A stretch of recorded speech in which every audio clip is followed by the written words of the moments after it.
Okay, so today we're going to look at the amazing game. So we're going to get our Scratch Cat moving around the screen using our X and Y coordinates, and then we are going to create a maze for the cat to actually go around.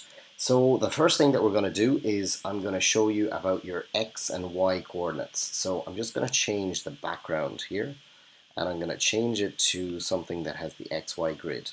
So if you take a look, you have the yellow line that's along here. That line is going to be your x-axis. So what we have is we have a set of coordinates that are the x number. That's the first number that's here.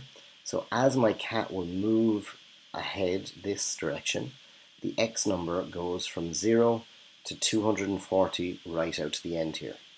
Now if I want my cat to move forward, then what we're doing is we're changing the x value by a positive number. On the other side, equally, we have this 0x number that goes from 0 to minus 240. So to make my cat go back in this direction, what we're going to do is we're going to change the x number by minus whatever number of steps that we need to move back. So that's my x-axis, that orange line that's there. The blue line that goes vertically then is my y-axis.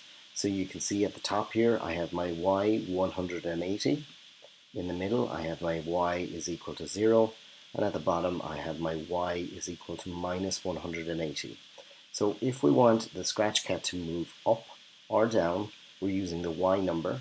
So above the 0 mark it's going to be going in a positive direction, so we're adding to the y value. And if we want to go in a negative direction or down, we want to change it so that it's going to be going in a minus orientation. So now if we look at our code, very simply what we're going to do is we're going to use a thing called an if statement. So an if statement has an event that will happen and then something that occurs because of that event. So in this case we have an if statement, and what we're going to do is we're going to go down here and find our sensing, and we can pull out when a key is pressed, and in this case we want our right key to be the one that's pressed, or a right arrow, and then in our motion we want it to change x by 10. If we were to run this now, that's going to mean that our Scratch Cat will move forward 10 steps for every time that we touch the right key. But it's not going to start yet because it doesn't have an event to start it off. We're going to take care of the 4 other commands that we have to do first. So if I right click here, I'm going to duplicate it and slot it in underneath. So I'm going to use my left arrow now. And this time we're going to change x by minus 10. So this means that the cat will go in a negative direction. So it's going to go back this way when we click our left arrow. Then I'm going to duplicate these both again so that we go down here. So now we'll have our 4 keys represented. So I'll have my up arrow and my down arrow. Now in this case we want the cat to go up along this direction and down along this direction. So that's using my y number. So if I dump out the x and dump out the x here, we're going to scroll down to find change y by 10 and change y, and then in this case it's going to be minus 10. Now because Scratch is a linear program, it's going to read from the top to the bottom. So at the moment it's going to say if we press the right arrow, it's going to move 10 steps on the x direction. But it's only going to do it once because we haven't told it that this has to happen all of the time that this code is going to run.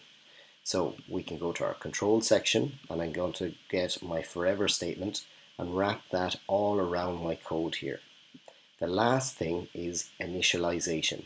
So initialization is when is this code going to start, or when is it going to be active.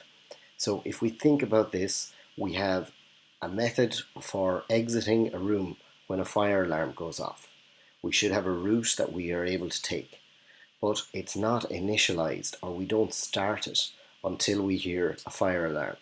So in this case, the event that's going to start all of this code is going to be when the green flag is clicked. And now if I click the green flag, I can press my up arrow, down arrow, left and right arrow, and it moves my cat around. Now this background that I have here, it was just to show you it actually moving around and showing you the different coordinates. You can see as well that it actually shows you below here, as you move the cat around, the different coordinates that we're going to use.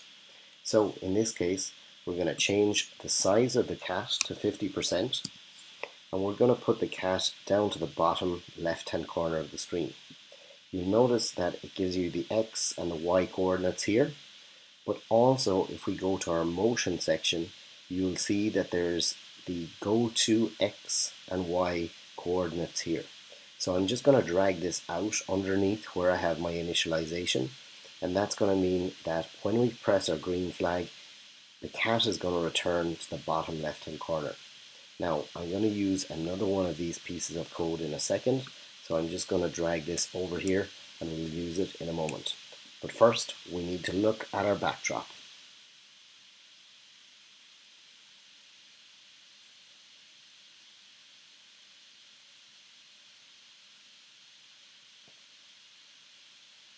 Okay, so for our backdrop this time what we want to do is we actually want to paint our backdrop. So I'm going to click paint, and then I'm going to select the line tool. Now the first level of this, I'm not going to make it too difficult. So I'm going to change the outline here to be red, just for my line.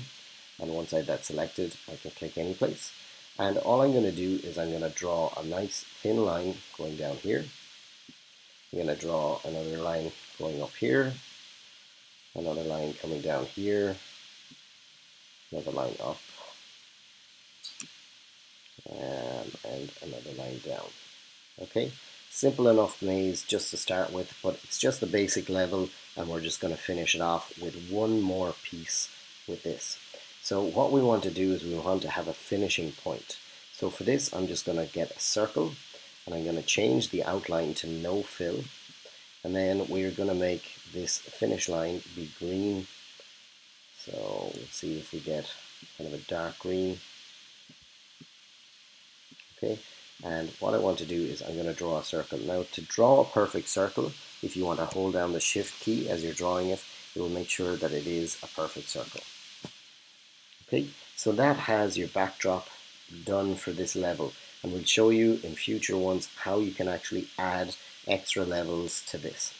So let's go back and look at the code. So at the moment our code has disappeared, but it has only disappeared because we're working with our stage. If I click back on the sprite, you'll see that the code still exists here. So I'm just going to move this up a small bit, and the next piece of this code that we're going to build is actually another if statement. So what we're going to do is we're going to say that if the cat touches this red line, then it's going to move back to its starting position, which is what we brought out from earlier.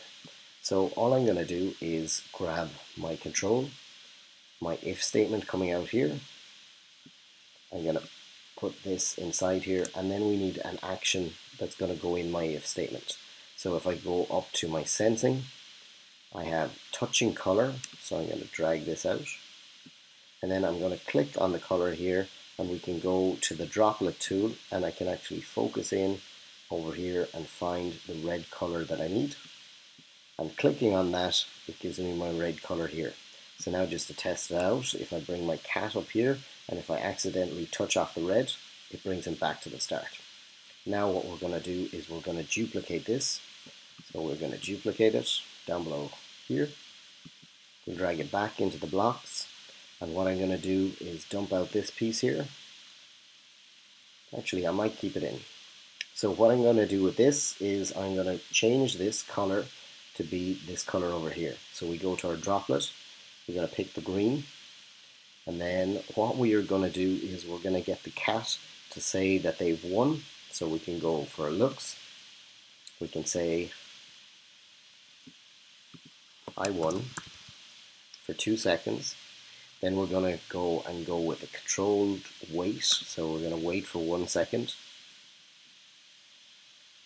And then the cat is going to be returned back to the starting point. So if we see how that works, I'm going to cheat this a small bit. So I'm going to move down here. So it says I've won, it waits 1 second then, and then it moves back to this position. What we can also do with this to make it more difficult is we can now add another level. So if you wanted in this section here, it can say that I won for 2 seconds, wait 1 second, and then teleport the cat back to this position or any position that you want it to go back to. And then in our looks, we can get it to change our backdrop just by going to this section here, and you can create other backdrops to go with this. So to create another backdrop, you can go in here to paint, and you can add backdrops here on the left hand side to whatever difficulty that you would like.